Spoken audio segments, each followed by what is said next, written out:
তারেক রহমানের আজকের বক্তব্যটা দেখছেন? দেখছি বাইরে সে এক বক্তব্য দিছে, আজকে তো জ্বালাওয়া ছুটে যাবে আর মনে হয় শান্তি নাই রে, মনে শান্তি নাই। আমরা দেখছি, আপনারা একটু চান। হ্যাঁ এখন তো চাই চেষ্টা করি যত দ্রুত সম্ভব রাস্তাটাকে খুলে দেওয়ার জন্য, যাতে সাধারণ মানুষ চলাফেরা করতে পারে স্বাভাবিকভাবে। ইনশাল্লাহ আপনাদের সাথে কর্মসূচি যখন দিব, ইনশাল্লাহ আপনাদের সামনে তখন বক্তব্য রাখবো।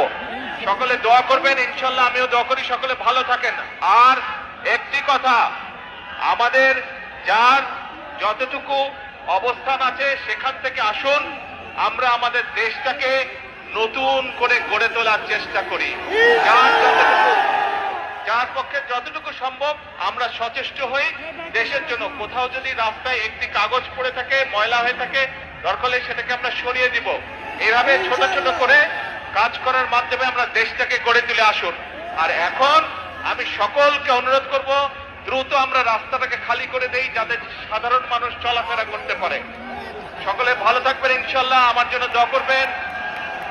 দেশনেত্রী খালেদা জিয়ার সুস্থতার জন্য দোয়া করবেন। আল্লাহ হাফেজ। বাংলাদেশ জিন্দাবাদ।